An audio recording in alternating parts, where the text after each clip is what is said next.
ನಮಸ್ಕಾರ. ಗೌತಮಿ ನ್ಯೂಸ್ ಕರ್ನಾಟಕ. ವಿಜಯಪುರ ಜಿಲ್ಲೆಯ ಈರುಳ್ಳಿ ದರ ಕುಸಿತ, ರಸ್ತೆ ತಡೆದು ಪ್ರತಿಭಟಿಸಿದ ರೈತರು. ಈರುಳ್ಳಿ ದರ ಕುಸಿತಕ್ಕೆ ಬೇಸತ್ತ ರೈತರು ಬಸವನ ಬಾಗೇವಾಡಿ ಪಟ್ಟಣದ ಕೃಷಿ ಉತ್ಪನ್ನ ಮಾರುಕಟ್ಟೆ ಮುಂಭಾಗದ ಮನುಗೂಳಿ ಬಿಜ್ಜಳ ರಾಜ್ಯ ಹೆದ್ದಾರಿ ಮೇಲೆ ಈರುಳ್ಳಿ ಸುರಿದು ರಸ್ತೆ ತಡೆದು ಪ್ರತಿಭಟನೆ ಮಾಡಿದರು. ಡಿವೈಎಸ್ಪಿ ಬಲ್ಲಪ್ಪ ನಂದಗಾಂವಿ, ಪಿಐ ಗುರುಶಾಂತ ದಾಶ್ಯಾಳ ಸ್ಥಳಕ್ಕೆ ಭೇಟಿ ನೀಡಿ ರಸ್ತೆ ಸಂಚಾರಕ್ಕೆ ತೊಂದರೆಯಾಗದಂತೆ ಕ್ರಮವಹಿಸಿದರು. ಬೆಂಗಳೂರಿನಲ್ಲಿ 2500 ಸಿಗುವ ಈರುಳ್ಳಿಗೆ ಬಸವನ ಬಾಗೇವಾಡಿ ಮಾರುಕಟ್ಟೆಯಲ್ಲಿ ಕೇವಲ 2300 ಕೇಳುತ್ತಿದ್ದಾರೆ. ಇದರಿಂದ ಕೂಲಿಯೂ ಸಿಗುತ್ತಿಲ್ಲ. ವಿಜಯಪುರದಲ್ಲಿ ಹೆಚ್ಚಿನ ದರಕ್ಕೆ ಈರುಳ್ಳಿ ಮಾರಾಟವಾಗಿದೆ.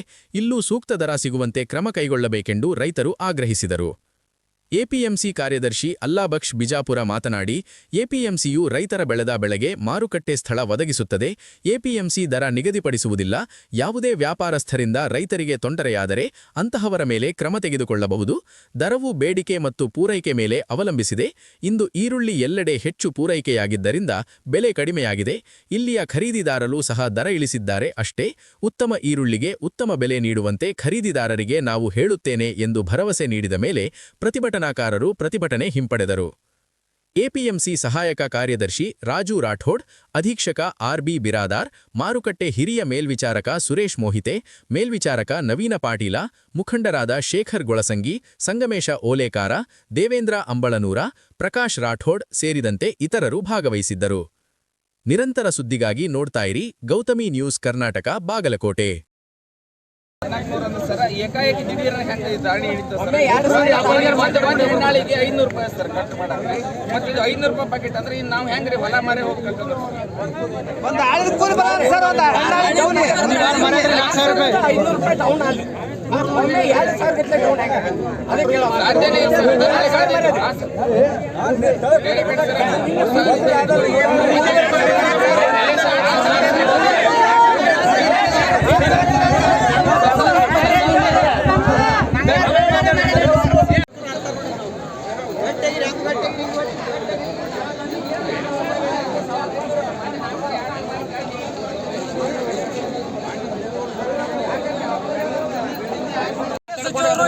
ಉಳ್ಳಾಗಡ್ಡಿ ನಮ್ಮ ತಮ್ಮ ಕ್ಷೇತ್ರದ್ದು ಗಮನಕ್ಕೆ ತರಬೇಕು. ಯಾಕಂತಂದ್ರೆ ಕಬ್ಬಿನ ರೇಟ್ ಏರಿಸಿರಿ, ಮೆಕ್ಕೆಜೋಳ ಬೆಂಬಲ ರೇಟ್ ಕೊಟ್ಟಿರಿ. ಉಳ್ಳಾಗಡ್ಡಿದು ಸಹಿತ ನಮ್ಮ ಶಾಸಕರು, ಮಂತ್ರಿಗಳು, ಕೃಷಿ ಮಂತ್ರಿಗಳು, ನಮ್ಮ ಶಿವಾನಂದ ಪಾಟೀಲರು ತಮ್ಮ ಕ್ಷೇತ್ರಕ್ಕೆ ಹೋರಾಟ ನಡೆದೈತಿ. ತಮ್ಮ ಕ್ಷೇತ್ರಕ್ಕೆ ಸರಿಯಾಗಿ ನ್ಯಾಯ ಒದಗಿಸಿಕೊಡ್ಬೇಕು. ಯಾಕಂತಂದ್ರೆ ತಮ್ಮ ಕ್ಷೇತ್ರದಲ್ಲಿ ಉಳ್ಳಾಗಡ್ಡಿ ಬೆಳೆಗಾರರು ಅದಾರ. ಆದ ಕಾರಣದಿಂದ ಮಾನ್ಯ ಸಚಿವರು ಗಮನಕ್ಕೆ ತಂದಿದ್ದೆವು. ಮಾನ್ಯ ಸಚಿವರು ನಮ್ಮ ನ್ಯಾಯಕ್ಕೆ ಸ್ಪಂದಿಸ್ತಾರ, ರೇಟ್ ಒದಗಿಸ್ತಾರಂದು ನಾವು ಭಾವಿಸಿದ್ದೆವು, ವಿಶ್ವಾಸ ಇಟ್ಟೆವು. ಆ ಮಾನ್ಯ ಸಚಿವರು ಬಂದು ಈ ನಮ್ಮ ಉಳ್ಳಾಗಡ್ಡಿ ಹೋರಾಟಕ್ಕೆ ಬೆಂಬಲ ಕೊಟ್ಟು ಒಂದು ಸರಿಯಾದ ರೇಟ್ ಕೊಡ್ಬೇಕಂತ ಮಾನ್ಯ ಸಚಿವರಲ್ಲಿ ವಿನಂತಿ ಮಾಡಿದ್ದೀವಿ.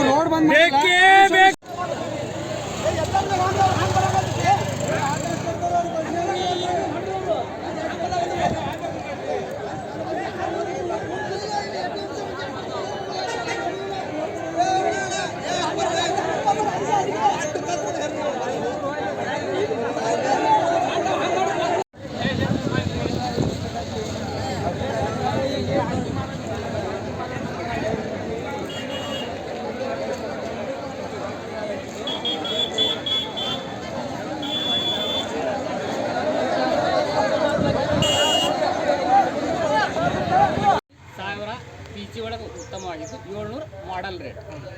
ಮಧ್ಯಮ ನೆಡು ಮೀಡಿಯಂ ಮಾಲ್ ಇದ್ದಿದ್ದು 1000, 2500, 1500 ಮಾಡೆಲ್ ರೇಟ್.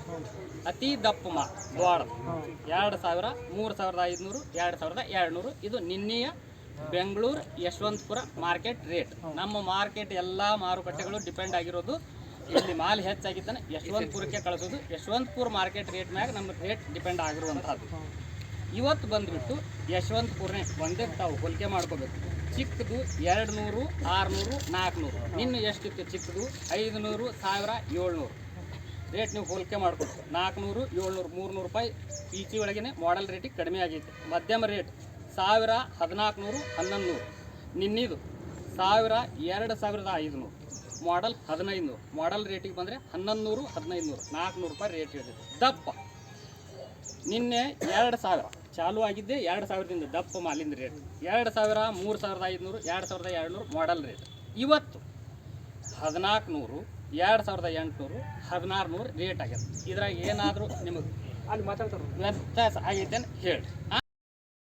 1000ರಿಂದ 2500ವರೆಗೆ ಮತ್ತು ಮಾದರಿ ದರ 1500 ಇದ್ದರೆ ಇವತ್ತು ಅದೇ ಯಶವಂತಪುರದಲ್ಲಿ 1000ರಿಂದ 1400ವರೆಗೆ ಹಾಗೂ ಮಾದರಿ ಬೆಲೆ 1100 ಆಗಿರುತ್ತದೆ.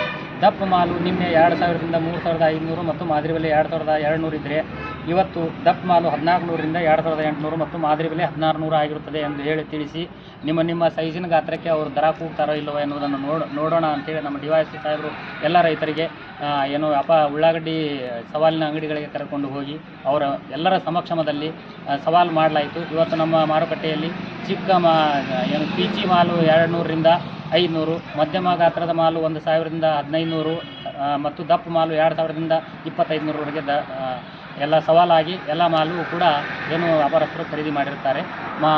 ದರ ಕುಸಿಯಲು ಮುಖ್ಯ ಕಾರಣ ನಿನ್ನೆ ಏನು ಹೆಚ್ಚಿಗೆ ಮಾಲು ಒಂದು 3000ವರೆಗೆ ಮಾರಾಟ ಆಗಿತ್ತು. ಇವತ್ತು ಅತ್ಯಂತ ಹೆಚ್ಚಿನ ಮಾಲು ಬಂದು ಮೇಲಿನ ಮಾರುಕಟ್ಟೆ ಯಶವಂತಪುರದಲ್ಲಿಯೂ ಕೂಡ ದರ ಇಳಿದಿದ್ದರಿಂದ ಇಲ್ಲಿಯೂ ಕೂಡ ಖರೀದಿದಾರರು ಹಿಂದೇಟು ಹಾಕಿದ್ದರಿಂದ ಸಮಸ್ಯೆಯಾಗಿತ್ತು. ರೈತರು ತಾವು ತುಂಬ ಹೆಚ್ಚಿನ ಏನು ಕೂಲಿ ಇತರೆ ವೆಚ್ಚಗಳನ್ನು ಮಾಡಿ ಅವರು ಒಂದು ನಿಗದಿತ ಆದಾಯವನ್ನು ಬಯಸ್ತಾರೆ. ಆದ್ದರಿಂದ ಅವರು ಏನು ಇದೊಂದು ಇನ್ನೂ ಹೆಚ್ಚಿನ ದರ ಬೇಕು ಅಂಥೇಳಿ ಬಯಸಿದಂತೆ ನಾವು ಎಲ್ಲ ಇತರೆ ಮಾರುಕಟ್ಟೆಗಳ ದರವನ್ನು ತಿಳಿಸಿ ಇವತ್ತು ನಾವು ಇಲ್ಲಿ ಸವಾಲನ್ನು ಮಾಡಿಸಿದ್ದು 2500ವರೆಗೆ ಮಾಲು ಮಾರಾಟ ಆಗಿರುತ್ತದೆ. ಸರ್, ರೈತರು ಪ್ರತಿಭಟನೆ ಮಾಡುವಾಗ ನೀವು ಬಂದು ಅವರು ಮನವೊಲಿಸಿದಾಗ ರೈತರು ನಿಮ್ಮ ಮಾತಿಗೆ ಒಪ್ಕೊಂಡ್ರಾ? ಸರ್, ರೈತರು ನಮಗಿಂತಲೂ ಜಾಣರಿದ್ದಾರೆ. ನಾವು ತಿಳಿಸುವಂತಹ ವಿಚಾರ ಇದರಲ್ಲಿ ಇಲ್ಲ. ಇಲ್ಲಿ ಒಂದು ತಮ್ಮ ಮೂಲಕ ನಾನು ಎಲ್ಲ ನಮ್ಮ ರೈತ ಬಾಂಧವರಲ್ಲಿ ಏನು ತಿಳಿಸಲು ಪ್ರಯತ್ನ ಪಡ್ತೇನೆ ಅಂತಂದರೆ, APMC ಅಂದರೆ APMC ಅವರೇ ದರವನ್ನು ನಿಗದಿ ಮಾಡೋದಿಲ್ಲ. ಹಾಗಿದ್ದರೆ ನಾವು 3000 ರೂಪಾಯಿ ಕೊಟ್ಟುಬಿಡ್ರಿ ಎಲ್ಲರಿಗೂ ಅಂತ ಹೇಳ್ತಿದ್ವಿ. ಅದು ಹಾಗೆ ಅಲ್ಲ. ಬೇಡಿಕೆ ಮತ್ತು ಪೂರೈಕೆ ಮೇಲೆ ಬೆಲೆ ನಿಗದಿಯಾಗುವಂತಹದ್ದು. APMC ಅವರ ಕರ್ತವ್ಯ ಏನು ರೈತರಿಂದ ಮಾಲು ಬರ್ತದೆ ಅದಕ್ಕೆ ಮಾರಾಟ ಮಾಡಲು ಸ್ಥಳಾವಕಾಶವನ್ನು ಒದಗಿಸಿಕೊಟ್ಟು ಯಾರು ಕಮಿಷನ್ ಏಜೆಂಟರ್ ಆಗ್ತಾರೆ ಅವರಿಗೆ ಲೈಸೆನ್ಸು, ವ್ಯಾಪಾರಸ್ಥರಿಗೆ ಟ್ರೇಡರ್ ಲೈಸೆನ್ಸ್ ಕೊಟ್ಟು ಒಂದು ವ್ಯವಸ್ಥೆಯನ್ನು ಮಾಡಿಕೊಡುವಂತಹ ಕೆಲಸ APMC ಇದೆ. ರೈತರು ಬಯಸ್ತಾರೆ APMC ಅವರು ಕೂಡ ಒಂದು ಸ್ವಲ್ಪ ಹೇಳಿ ಒಳ್ಳೆಯ ಬೆಲೆಯನ್ನು ಕೊಡಲಿ ಅಂತ ಹೇಳಿ. ಆ ಥರ ನಾವು ಕೂಡ ಮಧ್ಯ ಪ್ರವೇಶಿಸಿ ರೈತರ ಪರವಾಗಿಯೂ ನಾವು ಇರುವಂಥದ್ದು ಮತ್ತು ನಾವು ಯಾವ ಟ್ರೇಡರ್ಸ್ ಮೇಲೇನೂ ಏನು ಎಲ್ಲ ಪ್ರಯೋಗ ಮಾಡುವಂಥದ್ದಿಲ್ಲ. ಯಾಕಂದರೆ ಅವರು ನುಕ್ಸಾನಾಗಿ ಏನೋ ಹಾನಿ ಮಾಡಿಕೊಳ್ಬಾರ್ದು. ಈ ಎರಡೂ ಒಂದು ಸಮತೋಲನದಲ್ಲಿ ವ್ಯಾಪಾರ ನಡೆಯುವಂತಹದ್ದು. ಅದನ್ನು ನಾವು ರೈತರಲ್ಲಿ ಬೆಂಗಳೂರು, ಹುಬ್ಬಳ್ಳಿ ಎಲ್ಲ ಮಾರುಕಟ್ಟೆಗಳ ಬೆಲೆಗಳನ್ನು ತಿಳಿಸಿದಾಗ ಅವರು ಅದನ್ನು ಸಹಜವಾಗಿ ಒಪ್ಪಿಕೊಂಡಿದ್ದಂಥ ಸರ್. ನಾವು ಅವರಿಗೆ ವಿಶೇಷವಾಗಿ ಏನು ಇದು ಹೀಗೆ ಇದೆ ಅಂತ ಹೇಳಿ ಒತ್ತಾಯಪೂರ್ವಕವಾಗಿ ಹೇಳಿದಂಥದ್ದಲ್ಲ. ಸಹಜವಾಗಿ ಎಲ್ಲ ಮಾರುಕಟ್ಟೆಗಳ ಬೆಲೆಗಳು ಇವತ್ತು ಎಲ್ಲ ಹಳ್ಳಿ ಮಟ್ಟದ ಎಲ್ಲ ರೈತರಿಗೂ ಕೂಡ ಗೊತ್ತಿರುವಂತಹ ವಿಷಯವಾಗಿದೆ ಸರ್. ಸರ್, ಇದು 2ನೇ ಬಾರಿ ಆಗ್ತಾ ಇರೋದು ಬಸವನ ಬಾಗೇಡಿಯಲ್ಲಿ.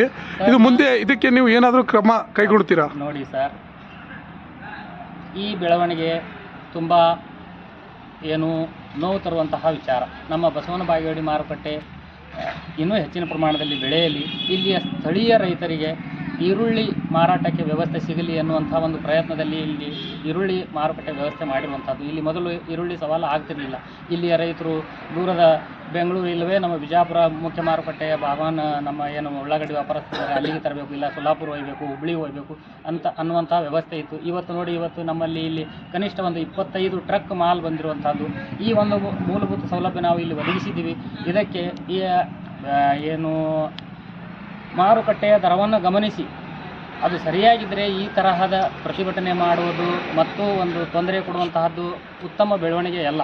ನಮ್ಮ ಮಾರುಕಟ್ಟೆಗೆ ಒಂದು ಒಳ್ಳೆಯ ಇನ್ನಷ್ಟು ಬೆಳವಣಿಗೆಯಾಗಿ ಹೆಚ್ಚಿನ ವರ್ತಕರು ಇಲ್ಲಿಗೆ ಖರೀದಿಗೆ ಬರುವಂತಾಗಬೇಕು.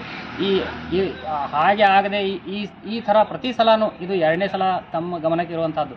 ಇದೇ ಥರ ಮತ್ತೊಮ್ಮೆ ಆದರೆ ಬರ್ತಕ್ಕಂತಹ ಖರೀದಿದಾರರು ಬರದೇ ಇದ್ದರೆ ಇಲ್ಲಿ ಸ್ಪರ್ಧಾತ್ಮಕ ಬೆಲೆಗೆ ತೊಂದರೆ ಆಗ್ತದೆ. ಆದ್ದರಿಂದ ನಾನು ಸ್ಥಳೀಯ ಮತ್ತು ಇತರೆ ಎಲ್ಲ ರೈತ ಬಾಂಧವರಲ್ಲಿ ವಿನಂತಿ ಮಾಡಿಕೊಳ್ಳುವುದೇನಂತಂದರೆ, ಎಲ್ಲ ಒಂದು ಸಹಕಾರದಿಂದ ಮಾಡಬೇಕಾದಂಥದ್ದು. ಎಲ್ಲಿಯಾದರೂ ಒಂದು ತೊಂದರೆ ಆದರೆ ಅದನ್ನು ನಮ್ಮ ಸಿಬ್ಬಂದಿ ಗಮನಕ್ಕೆ ತಂದು ನಾವು ಅಲ್ಲಿ ಹಾಜರನೇ ಇರ್ತಾರೆ, ಅದನ್ನು ಸರಿಪಡಿಸ್ಕೊಳ್ಬೇಕೇ ಹೊರತು ಇದನ್ನು ಎಲ್ಲ ರೈತರಿಗೂ ತೊಂದರೆ ಕೊಡುವಂಥದ್ದು ಆಗಬಾರ್ದು. ಇವತ್ತು ತಾವು ಗಮನಿಸಿರಬಹುದು, ಸಾಯಂಕಾಲ 4:30 ಗಂಟೆಗೆ ಎಲ್ಲ ವರ್ತಕರು ಕೂಡ ದೂರ ಹೋಗಿದ್ದಾರೆ. ನಾವು ಇವತ್ತು ಆದಂತಹ ಮಾಲನ್ನು ನಾವು ಬೆಂಗಳೂರಿಗೆ ಕಳಿಸ್ಬೇಕಾದ್ರೆ ನಾವು ಹೇರಬೇಕು. ಯಾವಾಗ ನಾಳೆ ಬೆಳಿಗ್ಗೆ ಬೆಂಗಳೂರಿನ ಸವಾಲಿಗೆ ನಮ್ಮ ಮಾಲು ಹೋಗಿ ತಲುಪದೇ ಇದ್ದರೆ ನಮಗೆ ತುಂಬ ತೊಂದರೆ ಆಗ್ತದೆ ಅನ್ನುವಂತಹ ಮಾತನ್ನು ವರ್ತಕರು ಹೇಳಿರುವಂಥದ್ದು. ಅದು ಎಲ್ಲ ರೈತರಿಗೂ ಕೂಡ ಗೊತ್ತಿರುವಂಥದ್ದು.